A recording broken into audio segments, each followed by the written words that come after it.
Edappadi நேத்திரத்துமே NDA Sarkar பனேகா அப்படின்னு சொல்லி முதல் மீட்டிங்லேயே திரு அமித்ஷா அவர்கள் உள்துறை அமைச்சர் மிக தெளிவாக சொன்னார்.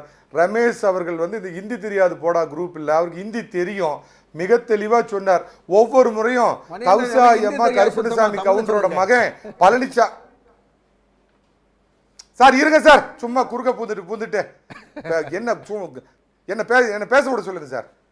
ஒவ்வொரு முறையும் இவர் மரியாதைக்குரிய உள்துறை அமைச்சர்கள் தவுசா எம்மாள் கருப்பணசாமி கவுண்டர் மகன் பழனிசாமி தான் எங்கள் முதலமைச்சர் சொல்லிட்டு இருப்பார். அப்படி சொன்னால் கேவை விட்டுட்டார். அப்போ கே பழனிசாமி இல்லையா, இல்லை எடப்பாடி விட்டுட்டார் சார். அவர் தான் முதலமைச்சருங்கிறது ஏற்றுக்கிட்டு தான் மிஸ்டர் பழனிசாமி 2026 நீங்கள் முதல்வர் ஆவீர்கள், 2029 மோடி அவர்கள் 4வது முறை பிரதமர் ஆவறதுக்கு எங்களுக்கு நீங்க உதவி பண்ணுங்கிறது தான் சார் அடிப்படை ஒன்லைன் அஜெண்டா இந்த கூட்டணிக்கு. அப்படி இருக்கிறப்ப எப்படி சார் அதிமுகவில் இன்னொருத்தர் போய் முதலமைச்சர் ஆக்குவாங்க, இன்னொருத்தர் இது பண்ணுவாங்கன்னு? 4 மாசத்துக்கு முன்னாடி இப்ப டிடிவி தினகரன் என்ன சொன்னாரு, அதிமுகவினர் கேட்டால் அவர்கள் விரும்பினால் அவர்களுடைய தொகுதிக்கே போய் நான் பிரச்சாரம் பண்றேன், அது வேற வாயி, இப்ப பேசுறது வேறவங்க கொடுக்குற டைரக்ஷன்ல நாரவாயா சார் இது.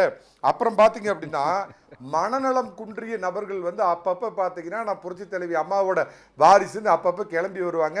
அது நான் அமித்ஷாவை போய் பார்த்தேன்னு ஒருத்தர் கதை விட்டாரு செங்கோட்டையன், ஒரு போட்டோ தான் வெளியிட சொல்லுங்க.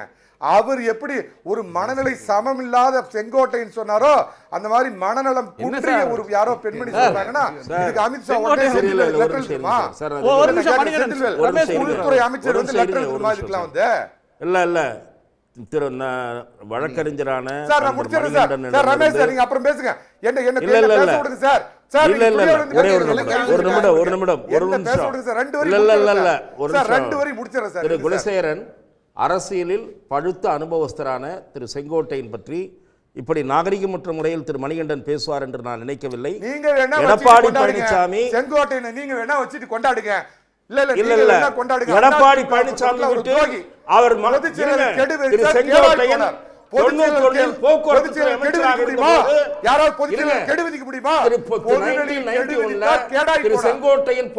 துறை அமைச்சராக இருந்த போது அவரிடம் தாக்கு பிடிக்க முடியாமல், செல்வ கணபதியிடம் தாக்கு பிடிக்க முடியாமல் சேலம் மாவட்ட அத்தனை எம்எல்ஏக்களும் அடைக்கலம் புகுந்த இடம் செங்கோட்டையின் வீடு.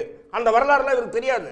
செங்கோட்டையின் வீட்டு தாழ்வாரத்தில் காத்து கிடப்பார்கள் எடப்பாடி பழனிசாமி, சேலம் கமலமலை சரஸ்வதி, ஏற்காடு பெருமாள் அத்தனை எம்எல்ஏக்களும் காத்து கிடப்பார்கள். செல்வ கணபதியை சமாளிக்க முடியாமல் திணறியவர் எடப்பாடி பழனிசாமி. இதெல்லாம் எனக்கு வரலாறு தெரியும். என்னை போன்றவர்கள் வைத்துக் கொண்டு வரலாறு தெரியாம எனக்கு பதில் கிடைக்கல, என்ன பதில் பேச அனுமதிக்கல. சார் சார் சார் என்ன பேச விடுங்க சார். இல்ல அம்மா மறைந்து போற வரைக்கும் 6 வருஷமா துரோகி அப்படிங்கிறதுனால தான் செங்கோட்டையனுக்கு எந்த பதவியும் கொடுக்காம விலகி வச்சிருந்தாங்க. எடப்பாடி பழனிசாமி தான் அவருக்கு மந்திரி ஆக்கினார் அப்படிங்கிறது பாவம் ரமேஷ் சாருக்கு தெரியாம இல்லைங்க.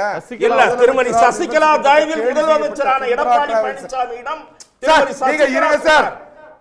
நீங்க ஏன் சார் இப்படி ரொம்ப நீங்க ஓவரா அப்படி இது பண்றீங்க? என்ன பேச விடுங்க சார். நீங்க இவ்வளவு நேரம் பேசுறீங்க, தவறான தகவல் சொல்லி என்ன பேச விடுங்க சார். முதலமைச்சரால் பழி நீங்க உங்க டேர்ன் வரப்ப மறுங்க சார்.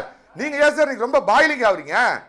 சொல்லுங்க சார். நீங்க செங்கோட்டையை தரமற்ற முறையில் விமர்சிக்க வேண்டிய வந்ததால் நான் குறிப்பிட வேண்டிய பஸ் எடுத்து செங்கோட்டை இன்னைக்கு ஏடிஎம் கேல தான் ஒரே அதிமுகவோட சேர்த்து நிறைய பார்வையில அவர் துரோகி. உடனுக்குடன் செய்திகளை தெரிந்து கொள்ள சன் நியூஸ் பெல் ஐகானை கிளிக் பண்ணுங்க.